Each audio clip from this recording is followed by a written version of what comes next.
إله إلا الله لا إله إلا الله. چلیے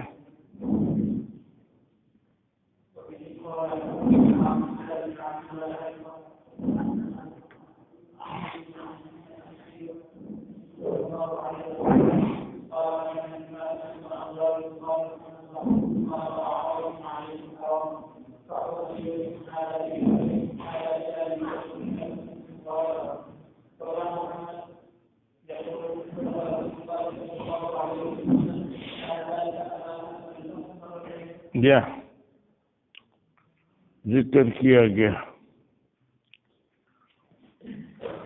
نبی پاک صلی اللہ علیہ وسلم کو ارشاد فرمایا فَإِنَّ دِمَاءَكُمْ تمہارے خون تمہارے مال. اور محمد بن سیرین کہتے ہیں آراز کا لفظ بھی تھا تم پر حرام ہیں کحرمت یومکم ھذا جیسے اس دن کی عزت ہے اس مہینے میں عزت ہے. مہینہ ہے ذی الحجہ الا لِيُبَلِّغِ الشَّاهِدُ مِنْكُمُ الْغَائِبَ چاہیے کہ جو موجود ہے وہ غائب کو بتائے. کان محمد بن سیرین فرماتے ہیں صدق رسول اللہ صلی اللہ علیہ وسلم کان ذالک یہ ہو گیا الا حل بلغت خبردار کیا میں نے تمہیں تبلیغ پوری کر دی. کان ذالک جو نقل کیا گیا اس میں 6 احتمال ہیں. پہلا احتمال یہ ہے کہ یہ کان ذالک محمد بن سیرین کا اپنا قول ہے مرفوع حدیث میں نہیں ہے. کان ذالک یہ ہو گیا. اور محمد بن سیرین نے پڑھا ہے خبر کا صیغہ لا یبلغ الشاہد منکم الغائب پہنچائے گا حاضر غائب کو. خبر کا صیغہ ہے. پیشین کو فرمائی کہ حاضر غائب کو پہنچائے گا. اس کے بارے میں ابن سیرین فرما رہے کان ذالک ایسا ہو گیا حاضر نے غائب کو پہنچا دیا. حاضر نے غائب کو پہنچا دیا. کان ذالک. دوسری توجہ یہ ہے کہ کلام تو ابن سیرین ہی کی ہے لیکن لِيُبَلِّغِ الشَّاهِدُ الْغَائِبَ یہ صیغہ تو امر کا ہے لیکن معنی میں خبر کے ہے. صیغہ امر کا ہے معنی میں خبر کے ہے. پہنچا دے مقصود پہنچا دے گا. پہنچا دے گا حاضر غائب کو. معنی خبر کے ہیں. اس لیے ابن سیرین فرما رہے ہیں وَكَانَ ذَلِكَ یہ ہو گیا شاہد نے غائب کو پہنچا دیا. تیسری تقریر یہ ہے کہ یہ محمد بن سیرین کی کلام نہیں ہے بلکہ اصل حدیث میں داخل ہے. خود نبی پاک صلی اللہ علیہ وسلم نے فرمایا وَكَانَ ذَلِكَ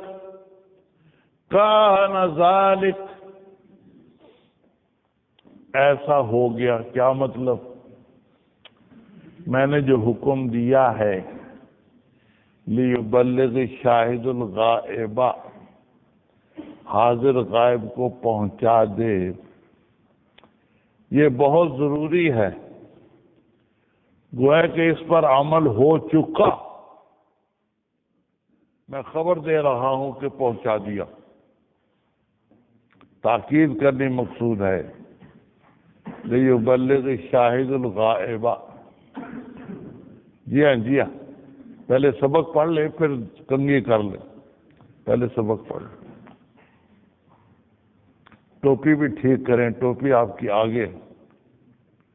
جی ہاں اور پیچھے کر. میں آگے ٹوپی کروں اچھا لگتا ہوں؟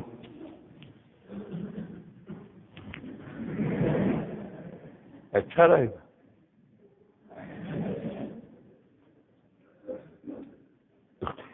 ٹوپی سر پر ہونی چاہیے، ماتھے پر تو نہیں ہونی چاہیے. تو تیسری تقریر یہ ہے کہ خود ارشاد فرمایا نبی پاک صلی اللہ علیہ وسلم نے کان ذالک میں نے جو حکم دیا ہے یہ بہت ضروری ہے. گویا کہ اس پر عمل کر لیا اور میں خبر دے رہا ہوں. کان ذالک ایسا ہو گیا. چوتھی تقریر یہ ہے، توجہ. چوتھی تقریر یہ ہے کہ کان ذالک کا تعلق ما بعد سے ہے. حدیث میں داخل ہے، مرفوع حدیث میں داخل ہے کان ذالک.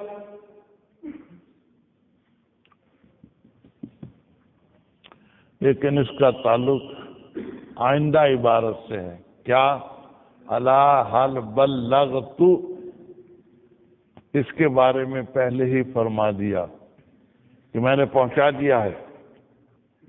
حل بلغت سے تعلق ہے. ہو گیا یہ کہ میں نے پہنچا دیا. ہو گیا یہ کہ کیا میں نے پہنچا دیا؟ ہاں پہنچا دیا. میں نے اللہ تعالیٰ کا حکم پہنچا دیا. 4 معنی ہو گئے. 5ویں معنی یہ کیے گئے ہیں کہ یہ ابن سیرین کی کلام ہے، مدرج ہے. ابن سیرین کی کلام ہے کان ذالک، اور پیچھے صیغہ تو امر ہی کا ہے لِيُبَلِّغِ شَاهِدُ الْغَائِبَ، اور امر اپنے معنی ہی میں ہے، پہنچانے کا حکم دیا ہے کہ پہنچا دو حاضر غائب کو پہنچا دے.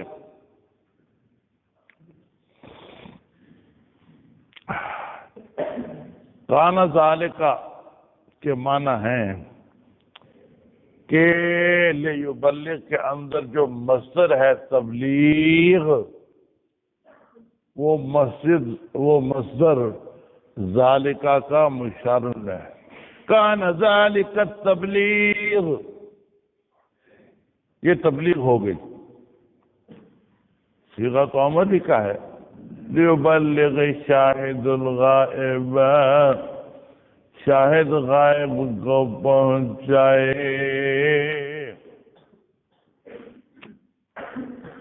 لیکن ذالکہ کا اشارہ ہے تبلیغ کی طرف جو مصدر ہے، اور لیبلغ میں ضمناً مذکور ہے. کان ذالک، یہ تبلیغ ہو گئی، یہ تبلیغ ہو گئی، یہ معنی.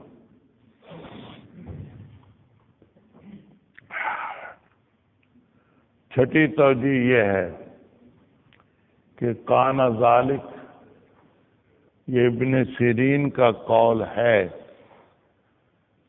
اور ذالکہ کا اشارہ ہے صف کے دماغ کی طرف، صف کے دماغ خونوں کا بہانا جو ضمناً مذکور ہے۔ حکم دیا تھا کہ خون نہ بہانا، تو اس میں ذکر آ گیا صف کے دماغ کا، خون بہانے کا، وہی مشار الیہ ذالکہ کان ذالک یہ ہو گیا، یعنی صف کے دماغ پایا گیا۔ صحابہ کی لڑائیاں آپس میں ہوئیں اور خون بہایا گیا۔ یہ 6 معنی کیے گئے ہیں اس عبارت کے۔ کان ذالک، کان ذالک۔ چلیے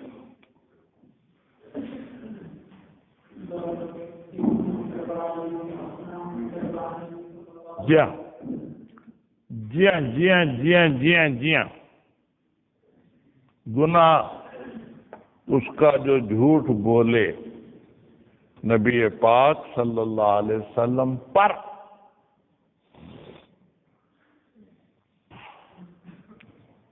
پیچھے تفریط تھی کہ کمی نہ کرنا، جو حدیثیں سنو وہ آگے پہنچانا، کمی نہ کر، کمی نہ کر۔ اب آگے افراط ہے کہ اپنی طرف سے گھڑ کے زائد باتیں نہ کر لینا، زائد جو نہیں کہیں وہ گھڑ کر خود ہی آگے بیان کر دینا، حد سے آگے نکل جانا، یہ بھی نہ کرنا۔ جو میں باتیں بیان کروں صرف وہی پہنچانا آگے، نہ یہ کرنا کہ ان میں کمی ہو، کوئی پہنچاؤ کوئی نہ پہنچاؤ، نہ افراط کرنا کہ خود ہی گھڑ کے زائد باتیں پہنچا دینا آگے، یہ بھی غلط۔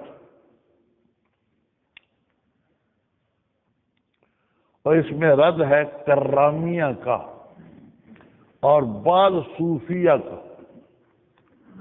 بعض صوفیہ نے بھی غلطی کی کہ دین کی ترغیب کے لیے خود گھڑ کر کچھ باتیں آگے بیان کر دی، اس کا رد کرنا چاہتے ہیں۔ اور کرامیہ بھی اس کے قائل ہوئے کہ کوئی بات نہیں، دین کی قوت کے لیے کوئی نئی بات خود گھڑ کر بھی کہہ دے، یہ بھی جائز۔ دونوں کا رد ہے کہ یہ فعل حرام ہے، جھوٹی حدیث گھڑ کے آگے پہنچا دینا حرام، اور یہ مضمون درجہ تواتر کو پہنچا ہوا۔ من کذب علیہ متعمدا فلیتبوأ مقعدہ من النار، جو خود حدیث گھڑ کے بیان کر دے گا وہ دوزخی ہے، حرام کام کرنے والا ہے۔ جی ہاں اس پر اجماع ہے کہ گھڑ کر آگے حدیث بیان کر دینا خود ہی گھڑ کر، یہ حرام، ناجائز۔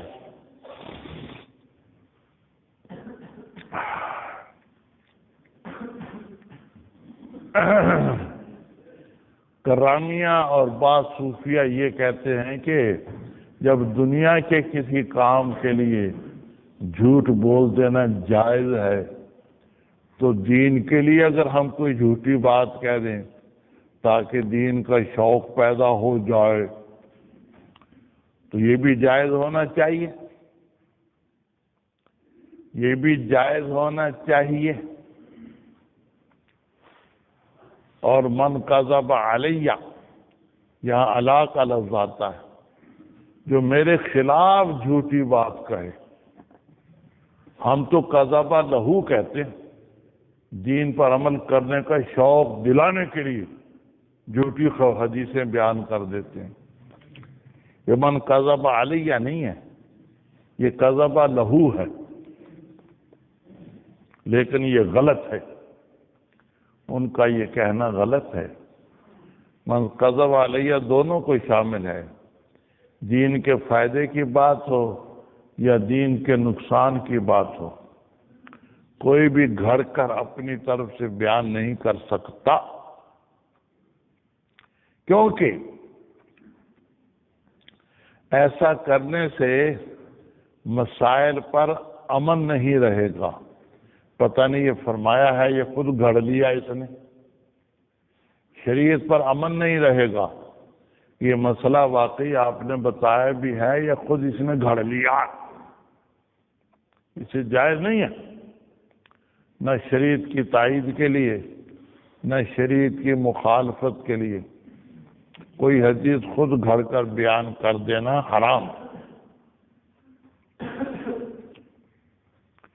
علامہ جوینی جو استاد ہیں امام الحرمین کے، والد ہیں، جو والد ہیں امام الحرمین کے، وہ یہ فرماتے ہیں کہ یہ کفر ہے۔ من قذب علیہ متعمدن، جو جھوٹی بات گھڑ کر آگے بیان کرے گا تو کافر ہو جائے گا، وہ اس کو کفر قرار دیتے ہیں۔ جمہور نے صرف حرام قرار دیا ہے، کفر نہیں قرار دیا۔ وہ یہ کہتے ہیں کہ جب جھوٹی بات گھڑے گا، تحریف کرے گا، تو اس میں اندیشہ ہے کہ کسی قطعی بدیہی چیز کا انکار نہ لازم آ جائے۔ چیز قطعی ہو، بدیہی ہو، اس کا دین میں ہونا ظاہر ہو، بدیہی ہونے کا یہ مطلب سب جانتے ہو کہ یہ دین کا حکم ہے، پھر اس کا انکار کرے تو کافر ہو جاتا ہے۔ جیسے کوئی کہے کہ نماز فرض نہیں ہے، حالانکہ نماز کا فرض ہونا بالکل ظاہر ہے، قطعی بھی ہے، بدیہی بھی ہے۔ بدیہی نہ ہونے کی صورت ہے مثلاً قراتیں، جو 10 قراتیں ہیں، ہر ایک کے 2 راوی ہیں، 20 روایتیں بن جاتی ہیں، ہر ایک کے آگے 4 شاگرد ہیں، 80 طرق بن جاتے۔ یہ ایک بڑا مشکل فن ہے معلوم کرنا، 80 طرق کا، 80 طریقے سے قرآن پاک نماز میں پڑھا جا سکتا ہے، یہ بھی قرآن پاک کا اعجاز ہے۔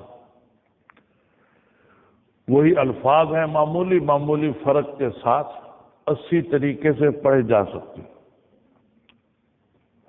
اب یہ ہر ایک تو جانتا نہیں ہے، قطعی 7 قراتیں متواتر ہیں، 3 قراتیں مشہور ہیں، مشہور ہونے سے بھی قرآن ہونا ثابت ہو جاتا ہے۔ 7 متواتر، 3 مشہور، تو باوجود متواتر ہونے کے بدیہی نہیں ہے، یعنی سب کو ان کا پتہ نہیں ہوتا۔ آپ اتنے آدمی ہیں، مجھے بتائیں کس نے 10 قرات پڑھی، 10 قراتیں، کوئی ہے اتنے آدمیوں میں سے؟ آپ نے پڑھی ہیں 10، چلو 2 آدمی نکلے، آپ نے پڑھی 3 ہو گئے، تو 300 میں سے 3 نے پڑھی تو کیا پڑھا؟ 300 کے قریب ہیں آپ لوگ، ان میں سے 3 نے پڑھی، 3 نے پڑھی ہیں، یہ مشکل ہوتی ہیں۔ اب 3 کے علاوہ باقی کو کہہ دے کہ ملک یوم الدین، یہ قرآن نہیں ہے، حالانکہ اس قرات متواتر ہے، مالک یوم الدین، ملک یوم الدین، قرات متواتر ہے۔ انکار کرنے سے کافر نہیں ہوگا، کیونکہ یہ بدیہی نہیں ہے، مشہور نہیں ہے، سب نہیں جانتے۔ جب آپ 300 میں سے صرف 3 جانتے ہیں 300 میں سے 3 جانتے ہیں، 297 نہیں جانتے، ان کو پتہ ہی نہیں۔ علیہم علیہم دونوں ذرا پڑھنا جائز، اہدنا الصراط المستقیم صاد بھی، اور اہدنا الصراط سین بھی پڑھنا یہاں جائز ہے، اہدنا الزرا زا پڑھنی بھی جائز ہے۔ کہ نہیں سین پڑھنا غلط ہے تو کافر نہیں ہوگا، کیونکہ یہ بدیہی نہیں ہے۔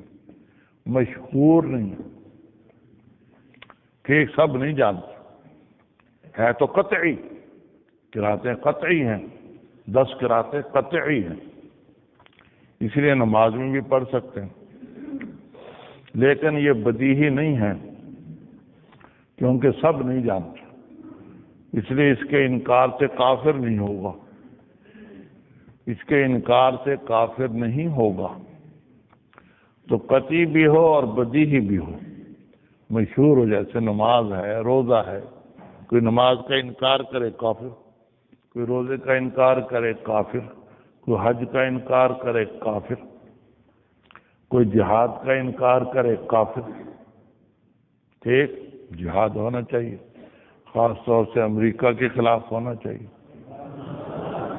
جی ہاں جی ہاں جی ہاں، امریکہ کو قتل کرنا چاہیے، ختم کرنا چاہیے،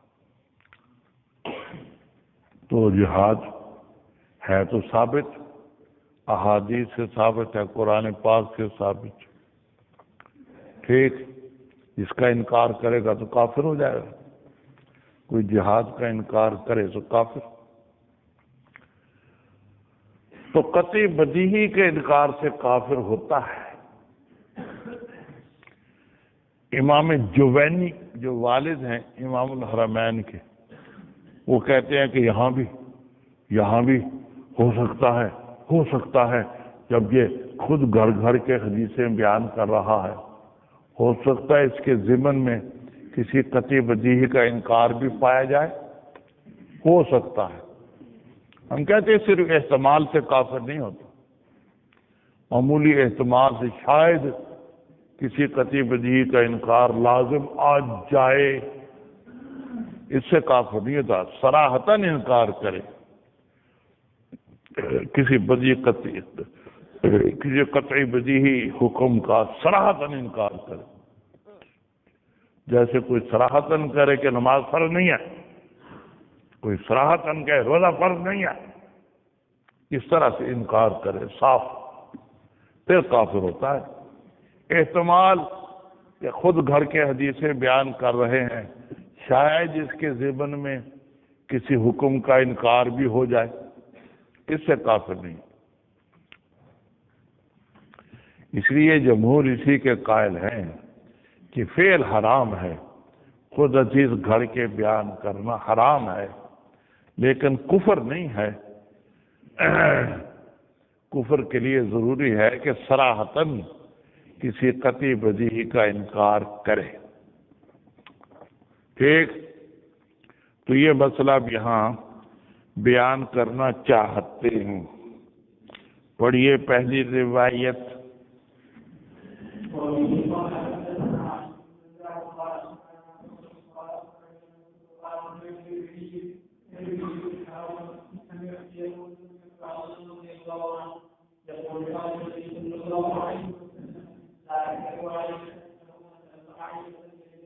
جی ہاں، مجھ پر جھوٹ نہ بولنا، جو مجھ پر جھوٹ بولیں گا وہ دوزخ میں جائے گا، فَلْيَلِجِ النَّارَ، چاہیے کہ وہ دوزخ میں داخل ہو جائے۔ چلیے،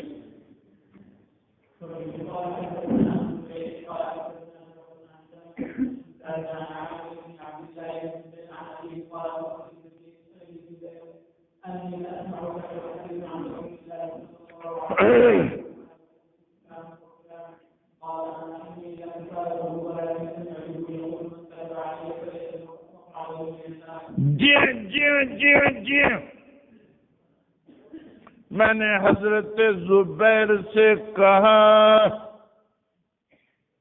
کہ میں نہیں سنتا آپ کو کہ آپ حدیث بیان کریں نبی پاک صلی اللہ علیہ وسلم سے، جیسا کہ فلاں فلاں بیان کرتے ہیں، باقی حضرات تو بہت حدیثیں بیان کرتے ہیں، آپ حدیثیں نہیں بیان کرتے، اس کی کیا وجہ؟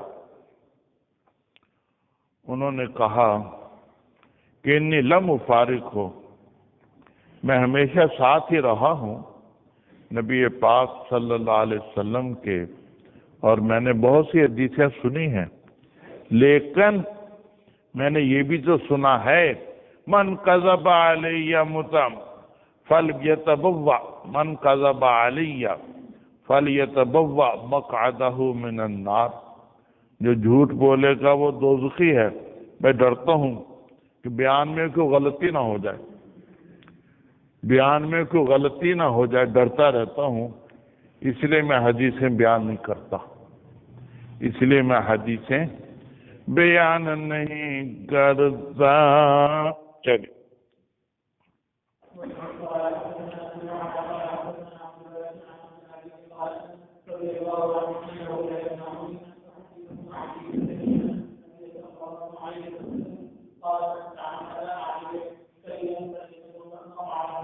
جی ہاں، حضرت انس فرما رہے ہیں مجھے روکتی ہے حدیثیں بیان کرنے سے زیادہ کہ نبی پاک صلی اللہ علیہ وسلم نے یہ فرما دیا ہے جو مجھ پر جھوٹ بولے گا وہ چاہیے کہ ٹھکانہ بنا لے دوزخ سے۔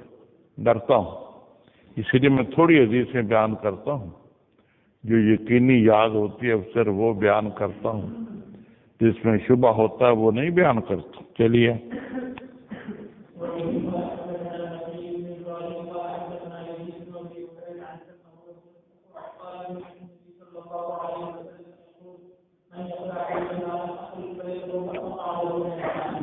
جی ہاں جی ہاں جی ہاں جی ہاں جی ہاں،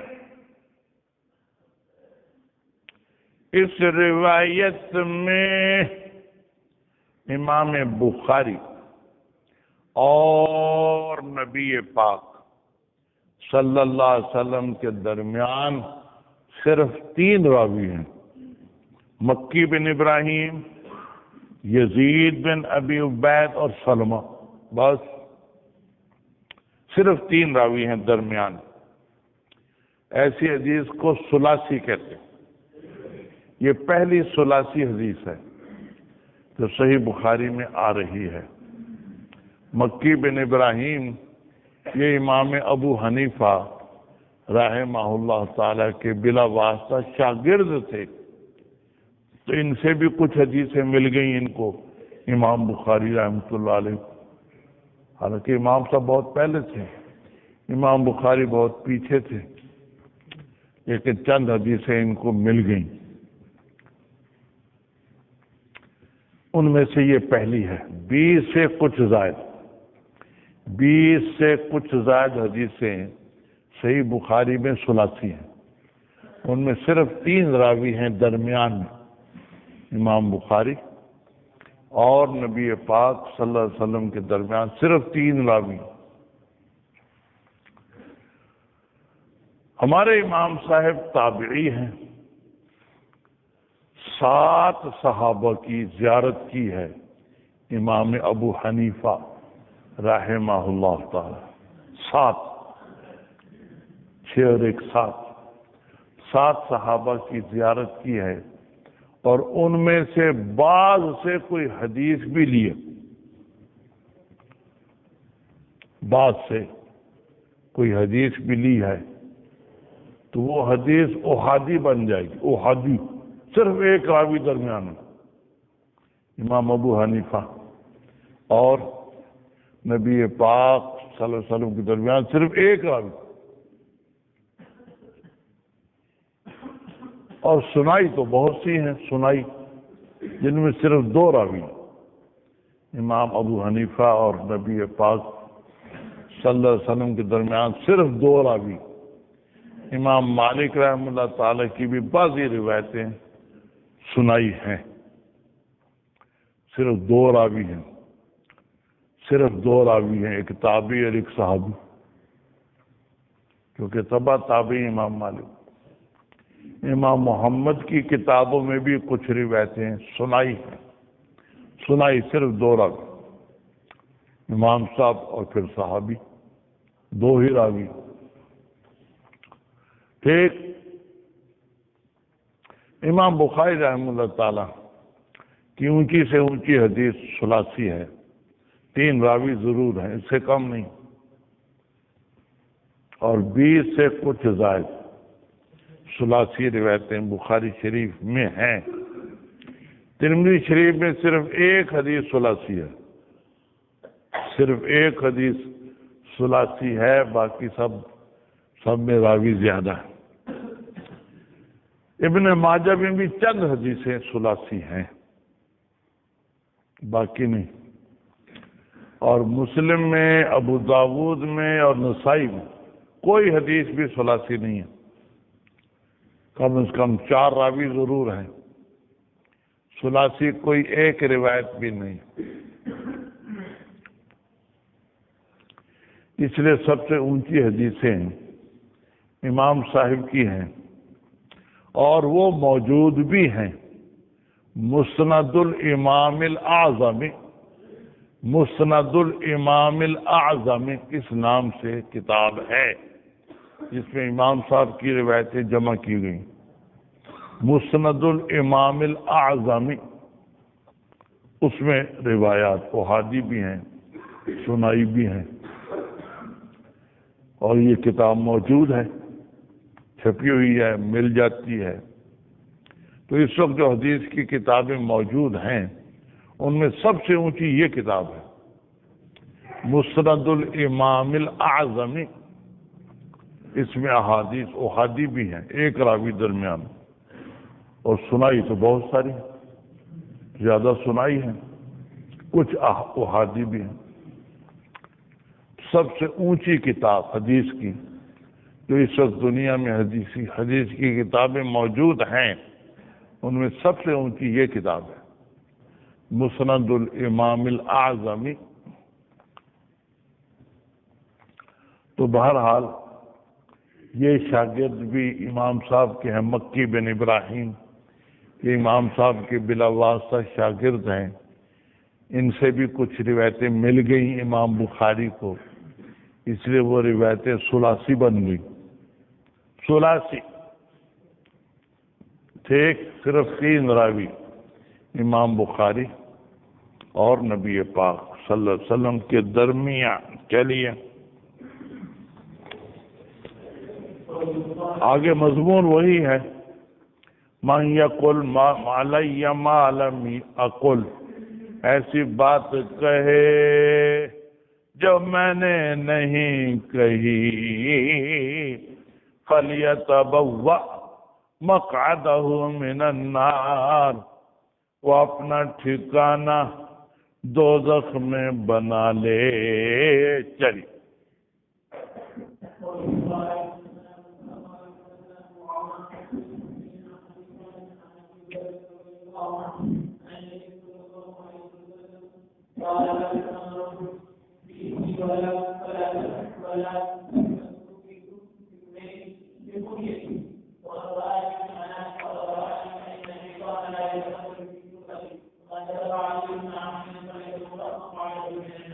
جی ہاں، میرے نام پر تو نام رکھ لیا کرو، اور میری کنیت ابو القاسم یہ نہ رکھا کرو. اور جس نے مجھے خواب میں دیکھا اس نے مجھ کو ہی دیکھا، کیونکہ شیطان نہیں شکل بنا سکتا میری، شیطان میری شکل میں خواب میں نہیں آ سکتا. جی ہاں. اور دوسری بات یہ بیان فرما دی، من کذب علی متعمدا فلیتبوأ مقعدہ من النار. شیطان میری صورت میں نہیں آ سکتا، اس لیے جس نے مجھے خواب میں دیکھا اس نے مجھے ہی دیکھا، شیطان کو نہیں دیکھا کہ شیطان میری شکل بنا کر آ گیا ہو. شیطان میری شکل نہیں بنا سکتا. جی ہاں، اور تو بہت سے کام کرتا رہتا ہے شیطان، لیکن میری شکل میں نہیں آ سکتا. جی ہاں. اس میں آگے پھر 2 قول ہیں کہ خواب میں شکل دیکھے اور ایسی ہی دیکھے جیسی کہ احادیث میں آتی ہے کہ آپ کی شکل ایسی تھی، ایسا لباس تھا. بعضوں نے کہا کہ یہ شرط ہے کہ احادیث میں جو آپ کی شکل مبارک آئی ہے اسی کے مطابق دیکھے، پھر وہ مجھے ہی دیکھے گا۔ دوسرا قول یہ بھی ہے کہ نہیں، یہ کوئی ضروری نہیں ہے، شکل کی تبدیلی ہو سکتی ہے، یہ دیکھنے والے کے اپنے عمل کے لحاظ سے ہوتا ہے۔ جیسے بوتل ہو سبز رنگ کی، اس میں پانی ڈالو تو پانی بھی سبز رنگ کا نظر آئے گا، تو پانی تو سبز رنگ کا نہیں ہوتا، لیکن بوتل کا رنگ چونکہ سبز ہے تو وہ بھی سبز نظر آئے گا۔ بوتل کا رنگ سرخ ہے تو پانی بھی سرخ نظر آئے گا۔ تو اس شکل کی تبدیلی یہ دیکھنے والے کے عمل کے لحاظ سے ہوتی ہے۔ اس کے عمل میں کمزوری ہے تو شکل بھی کچھ کمزور نظر آئے گی، لیکن ہوں گے نبی پاک صلی اللہ علیہ وسلم۔ جی ہاں جی ہاں جی ہاں، یہی قول راجح ہے کہ شکل کا بدلنا بھی ہو سکتا ہے، شکل بدلی ہوئی بھی ہو سکتی ہے۔ چلیے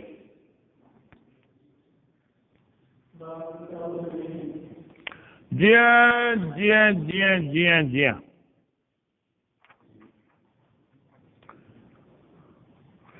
باب کتابت العلم، باب کتابت العلم، جی ہاں جی ہاں جی ہاں، لکھنا علم کا، قرآن و حدیث کا لکھنا۔ تو اس مسئلے میں شروع میں تو کچھ اختلاف رہا ہے، نبی پاک صلی اللہ علیہ وسلم کی وفات کے بعد، کہ بعض کہتے تھے کہ حدیث کا لکھنا جائز ہے، بعض کہتے تھے جائز نہیں ہے۔ قرآن پاک کے لکھنے میں کوئی اختلاف نہیں، وہ تو خود نبی پاک صلی اللہ علیہ وسلم جب کوئی آیت نازل ہوتی یا چند آیتیں نازل ہوتی تو خود کسی قاطع وحی کو بلاتے تھے اور لکھوا دیتے تھے، اپنے سامنے لکھوا دیتے تھے۔ قرآن پاک کا لکھنا تو شروع ہی سے رہا ہے۔ حدیث پاک کے بارے میں ایسا نہیں ہوا،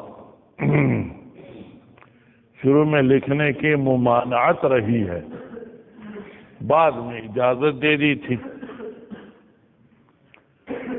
ممانعت کیوں رہی ہے، اس کی وجہ میں مختلف قول ہیں۔ ایک قول یہ ہے کہ شروع میں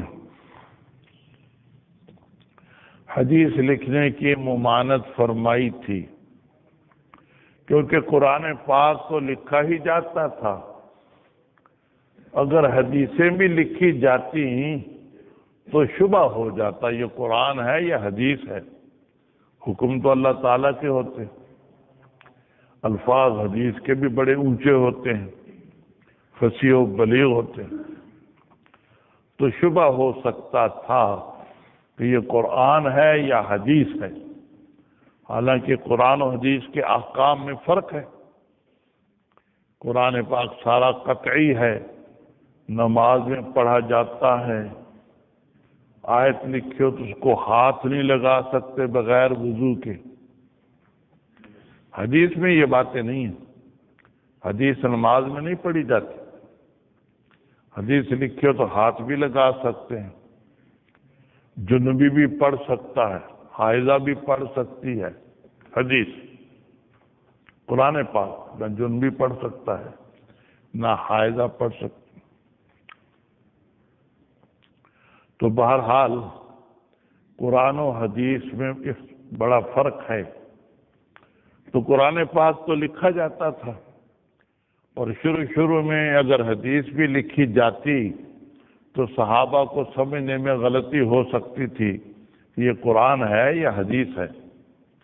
احکام دونوں کے الگ الگ ہیں، قرآن کو حدیث سمجھ جاتا، کوئی حدیث کو قرآن سمجھ جاتا، اس لیے شروع میں لکھنے کی ممانعت تھی۔ بعد میں جب قرآن و حدیث کو الگ الگ سمجھنے پر قادر ہو گئے، اچھی طرح سمجھ میں آ گیا کہ قرآن یہ ہے، حدیث یہ ہے، تو پھر لکھنے کی اجازت دے دی۔ اس لیے علماء میں بھی اجماع ہو گیا کہ حدیث کا لکھنا جائز ہے، بلکہ مستحسن ہے، تاکہ محفوظ رہے، آگے پہنچائی جا سکے۔ ٹھیک، ایک تو یہ وجہ تھی۔ دوسری وجہ یہ تھی کہ نبی پاک صلی اللہ علیہ وسلم کوئی بات بیان فرماتے تھے، صحابہ بیٹھے ہوتے تھے، کبھی 10، کبھی 20، کبھی 40، تو ہر ایک اپنے اپنے لفظوں میں یاد کر لیتا اور آگے پہنچا دیتا۔ تو ایک ہی حدیث مختلف الفاظ میں آگے پہنچتی تھی، اور ایسا قصداً کیا گیا تھا کہ ایک ہی حدیث مختلف الفاظ میں آگے پہنچتے تاکہ ائمہ کا اختلاف ہو سکے، استنباط کرنے والوں میں اختلاف ہو سکے۔ کسی کو ایک لفظ پہنچے، اس نے ایک مسئلہ بیان کر دیا، کسی کو دوسرے لفظ پہنچے، اس نے اس کے خلاف بیان کر دیا۔ اس طریقے سے اختلاف کی وجہ سے مختلف مذاہب بن گئے، جن میں سے 4 مذاہب کو باقی رکھا گیا، باقیوں کو ختم کر دیا گیا۔ یہ 4 مذہب گویا 4 دروازے تھے۔ ایک مسجد میں داخل ہونا ہو، 4 دروازے ہوں تو آسانی ہے، کوئی ادھر سے آ جائے گا، کوئی ادھر سے آ جائے گا، کوئی سامنے سے آ جائے گا، کوئی دائیں طرف سے آ جائے گا۔ اگر صرف ایک ہی دروازہ ہو تو سب کو گھوم کر چکر لگا کر اسی کی طرف سے آنا پڑے گا، مشقت ہوگی۔ اس لیے اجتہاد کے دروازے کھول دیے گئے تاکہ کئی طریقوں سے قرآن و حدیث تک پہنچا جا سکے، کئی طریقوں سے دین پر عمل کیا جا سکے۔ وہ کئی دروازے کھول دیے گئے کہ جس دروازے سے چاہو داخل ہو جاؤ۔ اب بھی 4 دروازے کھلے ہیں، 4 میں سے جو جس کی طبیعت کے مناسب ہو وہ اختیار کر لیتا ہے۔ تو اس لیے حدیث لکھنے کی ممانعت کر دی تاکہ مختلف الفاظ میں آگے حکم پہنچے، ان میں استنباط کا موقع مل جائے۔ تیسری وجہ یہ تھی کہ حدیث روایت بالمعنی ہے، معنی کو باقی رکھا جاتا ہے، الفاظ میں تبدیلی جائز ہے۔ اب معنی تو لکھے ہی نہیں جاتے، معنی تو لکھے جاتے ہی نہیں، اس واسطے لکھنے کی ممانعت تھی، اس لیے لکھنے کی ممانعت تھی کہ معنی تو لکھ ہی نہیں سکتے، اسے فرمایا کہ مت لکھو۔ ٹھیک، بعد میں ضرورت کی وجہ سے اجازت دے دی گئی۔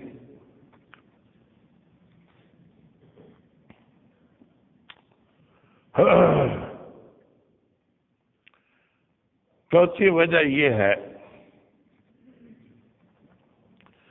کہ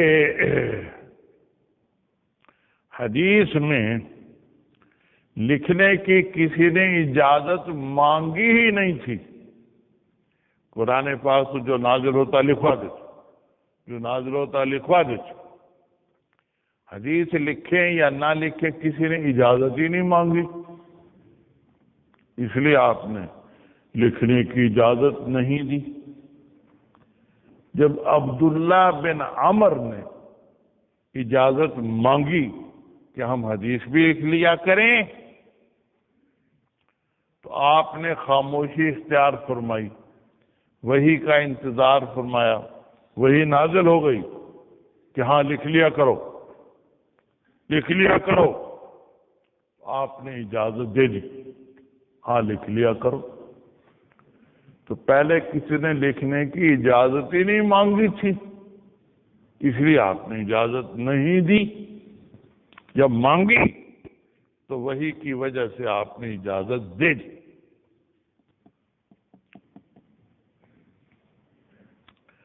پانچویں وجہ یہ ہے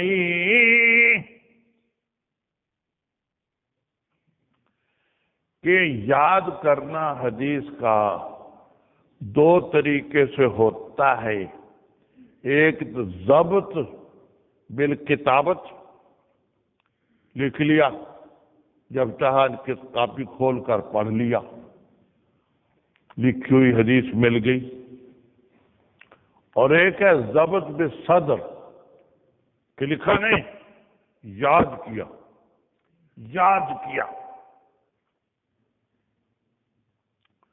تو یاد کرنے میں پھر اس کو بار بار دہراتے بھی رہتے تھے تاکہ بھول نہ جائے، اور ضبط بالصدر اولا ہے ضبط بالکتابت سے۔ اس لیے جو لوگ ضبط بالصدر کے قابل تھے، سینے میں یاد کر سکتے تھے، صرف ان کو منع کیا تھا کہ تم نہ لکھو، تم لکھ لو گے تو پھر تکرار نہیں کرو گے۔ ہم چاہتے ہیں کہ تکرار کرتے رہو اور ضبط بالصدر باقی رہے، کیونکہ یہ اولا ہے۔ تو ضبط بالصدر جو کر سکتے تھے، صرف ان کو منع کیا گیا تھا کہ لکھو نہیں، لکھو نہیں، لکھو گے تو ضبط بالصدر نہیں کرو گے، بار بار تکرار نہیں کرو گے، حالانکہ وہ اولا ہے۔ ضبط بالصدر ضبط بالکتابت سے اولا۔ تو ضبط بالصدر کو باقی رکھنے کے لیے نبی پاک صلی اللہ علیہ وسلم نے صرف ان آدمیوں کو اجازت نہیں دی تھی جو ضبط بالصدر کر سکتے تھے، باقیوں کو اجازت تھی، چلو لکھ کر ہی محفوظ کر لو، باقیوں کو اجازت۔ یہ 5 وجہیں بیان کی گئی ہیں ممانعت کی۔ باقی اجازت دے دینا یہ بہت سی روایتوں میں آ رہا ہے جن کو امام بخاری نقل کر رہے ہیں کہ آپ نے لکھنے کی اجازت دے دی۔ ایک بعد میں اجماع ہو گیا، تابعین ہی کے زمانے میں اجماع ہو گیا کہ لکھنا جائز ہے، حدیث کا لکھنا بھی جائز ہے، بلکہ مستحسن ہے تاکہ حدیث باقی رکھی جا سکے۔ اور امام طحاوی رحمہ اللہ تعالی یہ فرماتے ہیں کہ جو حق تعالیٰ کا ارشاد ہے، یا ایھا الذین آمنوا اذا تداینتم بدین الی اجل مسمى فاکتبوا، جب تم قرضے پر کوئی چیز بیچو تو لکھ لیا کرو۔ حدیثیں بھی قرضہ ہیں، قرضہ ان کو آگے پہنچانا ضروری ہے، جیسے قرضے کا ادا کرنا ضروری ہوتا ہے، ایسی حدیثوں کو بھی آگے پہنچانا ضروری ہے۔ اسے یہ بھی قرضے ہی کی طرح ہیں، جیسے قرضے میں حکم ہے کہ لکھ لیا کرو، ایسے ہی حدیثوں میں بھی اجازت ہے کہ لکھ لیا کرو۔ انہوں نے اس سے استدلال کر لی، حدیثیں امام بخاری نقل کر رہے ہیں لکھنے کی۔ جی ہاں، امام طحاوی نے اس آیت سے بھی استدلال کر لیا کہ جب قرضے کو لکھنے کا حکم ہے تو حدیثیں بھی تو قرضہ ہے۔ حدیثیں بھی تو قرضہ ہیں، آگے پہنچانا ضروری ہے، جیسے قرضے کا ادا کرنا ضروری ہوتا، اس لیے حدیثوں کے لکھنے کی اجازت۔ اذا تداینتم بالدین الی اجل مسمى فاکتبوہ، لکھ لیا کرو۔ دوسرے نبی پاک صلی اللہ علیہ وسلم نے خط لکھوائے ہیں، بادشاہوں کے نام بھی اور اپنے عاملوں کے نام بھی، جو اپنے ماتحت مختلف علاقوں میں گورنر مقرر کر دیے تھے فتوح بڑھ جانے کے بعد، ان کو بھی لکھوا کر خط بھیجے ہیں کہ صدقہ اور زکوٰۃ یوں وصول کر لو، ان اصولوں کے مطابق وصول کر لو۔ تو یہ خط آپ نے لکھوائے ہیں، بادشاہوں کے نام بھی ان کو تبلیغ کرنے کے لیے، ہرقل کے نام اور کسریٰ کے نام اور دوسرے بادشاہوں کے نام خط لکھوائے آپ، تو وہ حدیثیں ہی تو ہوتی تھی۔ ایسی اپنے گورنروں کے نام بھی آپ نے خط لکھوائے ہیں، ٹھیک، یہ بھی دلیلیں ہیں کہ آپ نے خود لکھوائے ہیں تو لکھنا حدیث کا جائز ہے، ٹھیک۔ تو یہ دلیلیں آ رہی ہیں لکھنے کی، امام بخاری بھی نقل کر رہے ہیں اور دو دلیلیں امام طحاوی نے بیان فرما دی ہیں، باقی انشاءاللہ کل تفصیل کریں گے۔